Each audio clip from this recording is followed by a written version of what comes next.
Hello, good morning student. आज हम आपको कॉन्ट्रैक्ट ऑफ गारंटी के बारे में बताएंगे। ठीक है, ये आपका वीडियो लेक्चर नंबर 3 है। इसमें आज हम कवर करेंगे सेक्शन 126 टू 147। सबसे पहले हम आज यहाँ पे आपको सेक्शन 126 127 के बारे में बताएंगे। ठीक है, थोड़ा थोड़ा लेकर आपको इसमें लेकर चलेंगे। ठीक है, पहले देखिए कॉन्ट्रैक्ट ऑफ गारंटी होता क्या है। इसके पहले जो 2 वीडियो आपको अपलोड की गई थी वो आपकी इंटरमिटी पे थी, उनको प्लीज़ आप लोग देखिए और उसमें जो क्वेश्चन नीचे दिए गए हैं उनका जवाब दीजिए। ठीक है, और ERP पे आप लोग सेंड करिएगा। देखिए contract of guarantee, guarantee word तो आप लोगों ने हमेशा सुना है। ठीक है, ये हमेशा यूज़ होता रहा है। तो गारंटी का मतलब ये है क्योंकि कोई थर्ड पार्टी है वो श्योरिटी लेती है। ठीक है, तो यहाँ इसी चीज़ को यहाँ पे लीगली डिफाइंड किया गया है सेक्शन 126 में। ठीक है, देखिए सेक्शन 126 क्या कहता है। According to section 126 of Indian Contract Act 1872, a contract of guarantee is a contract to perform the promise. ठीक, यहाँ पे क्या है, प्रॉमिस हो रहा है। कॉन्ट्रैक्ट को परफॉर्म करने के लिए क्या किया जा रहा है, वचन दिया जा रहा है। और discharge the liability of A third person in case of his default.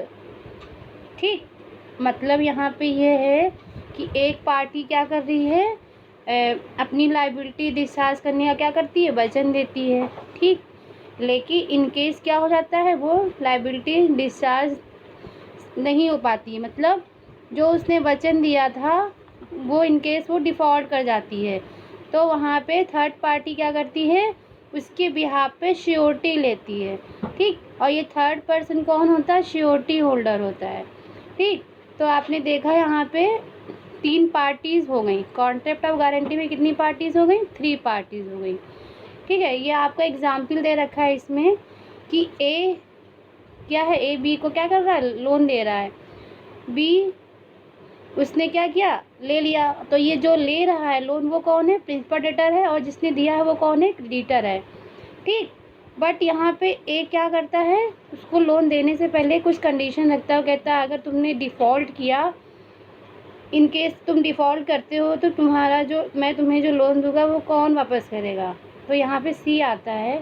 सी ए से कहता है कि आप बी को लोन दे दीजिए।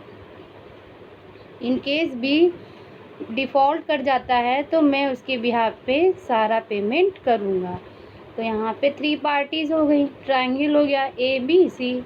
ए कौन हो गया, क्रेडिटर हो गया। बी कौन है यहाँ पे, प्रिंसिपल डेटर। सी श्योरिटी हो गया। ठीक है, तो यहाँ पे यही चीज़ बताया गया है। 3 पार्टीज़ के बारे में नीचे डिस्कस किया गया है। देखिए प्रिंसिपल डेटर कौन होता है, the person in respect of whose default the guarantee is given. जिसके बिहाफ पे गारंटी दी गई है वो कौन है, यहाँ पे प्रिंसिपल डेटर है। फिर सेकंड पर्सन है यहाँ पे क्रेडिटर। क्रेडिटर कौन है, the person to whom the guarantee is given. जिस पार्टी को गारंटी दी गई है, ठीक है, जिस व्यक्ति को गारंटी दी गई है वो है आपका क्रेडिटर। श्योरिटी कौन है यहाँ पे, third party, the person who gives the guarantee is called the surety. जिसने गारंटी दी है, ठीक है, जिसने गारंटी दी है वो कौन है, यहाँ पे श्योरिटी है। ठीक, अब देखिए ये तो आपकी कुछ डेफिनेशन हो गई, पार्टीज़ के बारे में हो गया। ठीक, अब हम देखेंगे कुछ इसेंशियल्स। ठीक, इसेंशियल्स क्या हैं इस कॉन्ट्रैक्ट ऑफ गारंटी में।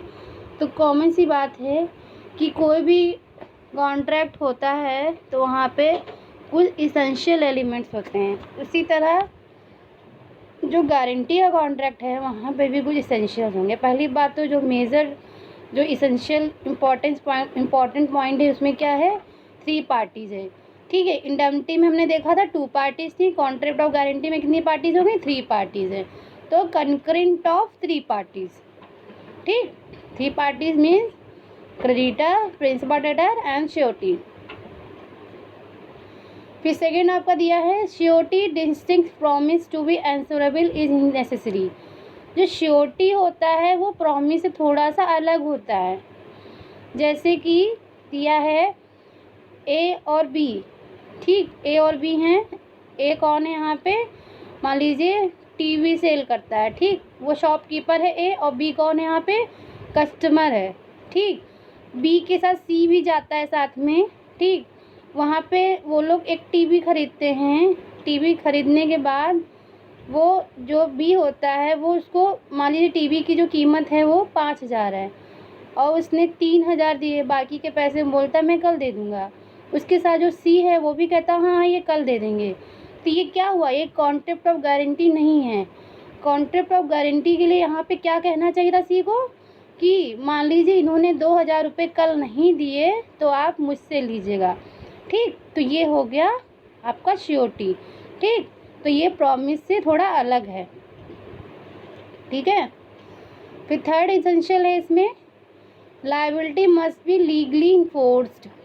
लीगली इन्फोर्स होने के लिए क्या होना चाहिए, जो पार्टीज़ होगी वो क्या होनी चाहिए, मेजर होनी चाहिए, कॉम्पिटेंट होनी चाहिए, ठीक है। उनके बीच जो भी इसेंशियल्स कंडीशंस जो हैं वो फुलफ़िल होनी चाहिए। जैसे कि आपने प्रीवियस कॉन्ट्रैक्ट फर्स्ट पढ़ा था, वहाँ पे जनरल प्रिंसिपल ऑफ कॉन्ट्रैक्ट पढ़े थे, ठीक। वहाँ पे जो सेक्शन 10 था वो कुछ इसेंशियल्स को पूरा करता है, ठीक है, इसेंशियल ऑफ वैलिड कॉन्ट्रैक्ट। उसी तरह उस वैलिड कॉन्ट्रैक्ट होने के लिए ही जो लीगली इन्फोर्स होना चाहिए, ठीक है। तो उसके लिए जो इसेंशियल सेक्शन 10 बताए गए हैं वो ज़रूरी होना चाहिए यहाँ पे, ठीक है।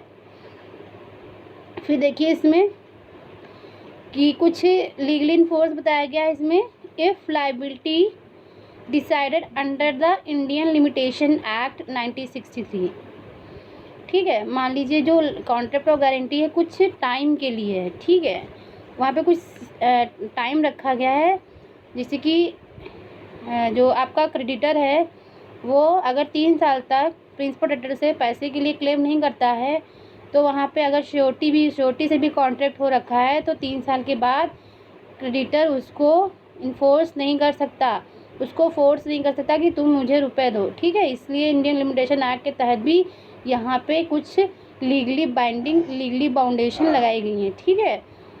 फिर आपको बताया गया है मस्ट बी प्रिंसिपल डेप्ट। कॉन्ट्रैक्ट ऑफ गारंटी में क्या हो रहा है, डेप्ट की बात हो रही है कि एक मूल ऋण का होना बहुत ज़रूरी है, तभी तो उसके बिहाफ पर ही तो गारंटी ली जाएगी। चाहे वो डेप्ट किसी भी प्रकार का हो सकता है, वो चाहे काइंड ऑफ कैश हो सकता है या काइंड ऑफ थिंग्स हो सकता है, कुछ भी हो सकता है, ठीक है। फिर इसमें 5 बताया गया है कंसिडरेशन होना बहुत ज़रूरी होता है, जो बताया गया है सेक्शन 127 में। फिर कॉन्ट्रैक्ट बिटवीन मेजर पर्सन, जो कॉन्ट्रैक्ट होगा जिनके बीच, वो पार्टी कैसी होनी चाहिए, मेजर होनी चाहिए। 7 है नो मिसरिप्रेजेंटेशन को बताया गया है सेक्शन 142 एंड सेक्शन 143 में, जो अभी आपको हम नीचे बताएंगे, डिस्कस करेंगे। 8th पॉइंट है कॉन्ट्रैक्ट में बी एक्सप्रेस और इम्प्लाइड। अब देखिए ये तो कुछ 8 तक आपके एसेंशियल हो गए। अब देखिए 1 बाय 1 हम डिस्कस करते हैं कंसिडरेशन से। कंसिडरेशन डिफाइन किया गया है सेक्शन 127 की, जो कॉन्ट्रैक्ट ऑफ गारंटी है उसमें कंसिडरेशन कैसे कंसीडर किया जाएगा, ठीक है। तो देखिए सबसे पहले जब डेफिनेशन पढ़ेंगे उसमें लिखा है consideration for guarantee anything done और एनी प्रॉमिस मेड, ठीक, for the benefit of principal debtor may be sufficient consideration to the surety for giving the guarantee. मतलब श्योरिटी जो है वो कुछ भी करने या कुछ भी, मतलब ऐसा कुछ करने या प्रॉमिस करता है, ठीक है। एनीथिंग डन और प्रॉमिस मेड, ठीक, कुछ भी ऐसा करने के लिए वो क्या करता है, प्रॉमिस करता है। फॉर दी, किसके बेनिफिट के लिए, प्रिंसिपल डेटर के लिए। प्रिंसिपल डेटर को कुछ भी बेनिफिट हो रहा है तो उस बेनिफिट का मतलब यहाँ माना जाएगा, कंसीडर किया जाएगा कि वो चीज़ क्या है, it is sufficient consideration to the surety for giving the guarantee. उस गारंटी के लिए वो क्या है, एक सफिशिएंट कंसिडरेशन है, अगर वहाँ पे प्रिंसिपल डेटर को कोई लाभ हुआ है, ठीक है। फिर इसमें नीचे दिया है in case of guarantee for void डेप्ट, ठीक, वॉइड डेप्ट है, मान लीजिए इन केस ऑफ जो डेप्ट था, ठीक है, जो उधार दिया गया था वो वॉइड हो गया इन केस, ठीक, किसी भी कारण। तो यहाँ पर लिखा है नो लाइबिलिटी अराइज। अब देखिए ये कहाँ बताया गया है, in case of Son versus bank of Scottish, इसको स्कॉटिश बोलते हैं, स्कॉटलैंड का केस था, 1836 का केस था, ठीक है, 1836 का। इसमें देखिए क्या है, बैंक गेव ओवरड्राफ्ट फैसिलिटी, ठीक, बैंक ने क्या दे रखी थी, एक ओवरड्राफ्ट फैसिलिटी दे रखी थी, but law prohibited overdraft facility, but law ने इसको क्या कर रखा था, उसको प्रोहिबिट कर रखा था, एंड कंसिडर दैम वॉइड, तो ऐसे में क्या किया गया, उसको वॉइड कंसिडर किया गया। Thus bank suit the security. अब मान लीजिए क्रेडिटर ने, क्रेडिटर कौन है यहाँ पे, बैंक है, उसने ओवरड्राफ्ट फैसिलिटी दे दी किसी कस्टमर को, अब वो बाद में उसको पता चलता है कि ऐसी फैसिलिटी लॉ के द्वारा प्रोहिबिट है, तो यहाँ ना तो क्रेडिटर उसके लिए लायबिल होगा, ना तो वहाँ पे आपका श्योरिटी होल्डर लायबिल होगा। अब यहाँ पे क्या किया गया, यही चीज़ की गई, बैंक सूट द श्योरिटी, उसने सू कर दिया बैंक पे, श्योरिटी पे। The court has that when nothing is due in on the behalf of the debtor only when then liability of surety stand to nothing, मतलब जब तक श्योरिटी के ऊपर कोई लायबिलिटी नहीं बनती है तब तक ही वो उसके लिए कोई भी चीज़ पे करने के लिए लायबिल नहीं है, ठीक है। इसलिए जो वॉइड डेप्ट है उसके लिए भी पार्टीज लायबिल नहीं होती, जो श्योरिटी जो था वो इसके लिए लायबिल नहीं ठहराया जा सकता, ठीक है। देख लीजिएगा आगे,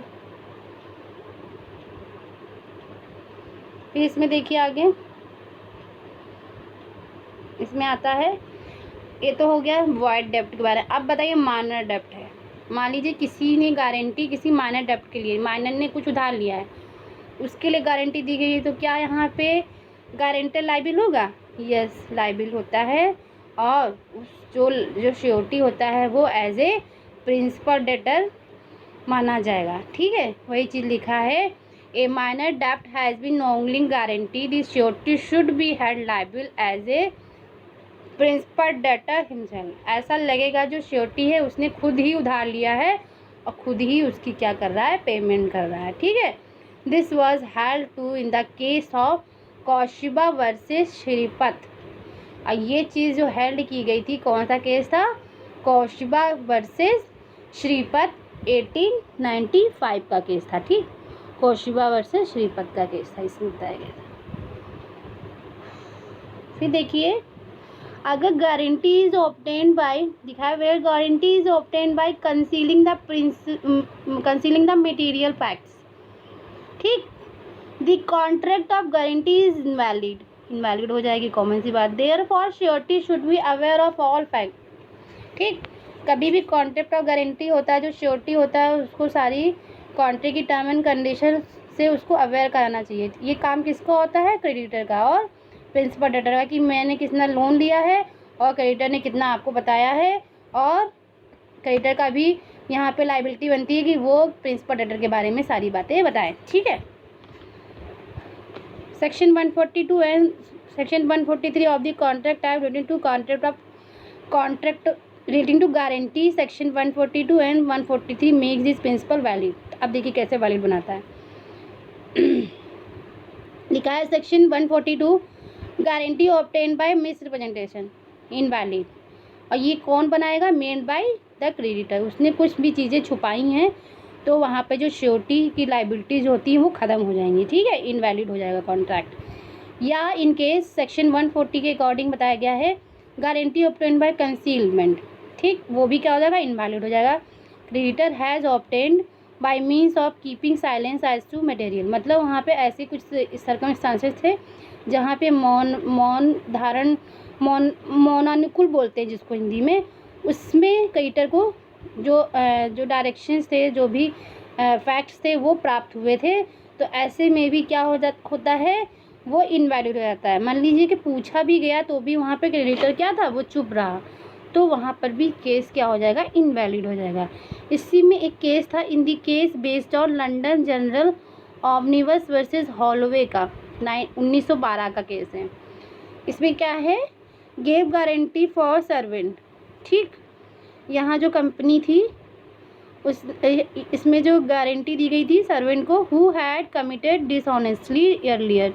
ठीक है, वहाँ इसमें जो केस बताया गया है कि जनरल ओमनिबस वो कंपनी थी, उसने एक सर्वेंट को अपॉइंट किया था और वो सर्वेंट जो था वो पहले भी बहुत सारे डिफ़ॉल्ट कर चुका था। ठीक, तो वहाँ पे उस कंपनी ने उसको गारंटर रखने को कहा था। ठीक, तो उसको गारंटर उसके बिहाफ पे रखा गया सर्वेंट में, लेकिन जो कंपनी थी उसने सर्वेंट के बारे में नहीं बताया कि वो पहले कैसा काम कर चुका है, उसने पहले भी ऐसा फ्रॉड किया कि नहीं। तो वहाँ पे चीज़ों को छुपा करके गारंटी ली गई थी। ठीक है, तो इसी चीज़ को बताया गया, who had committed dishonestly earlier, उसने पहले भी ऐसे बहुत सारे कार्य डिसऑनेस्टली किए थे।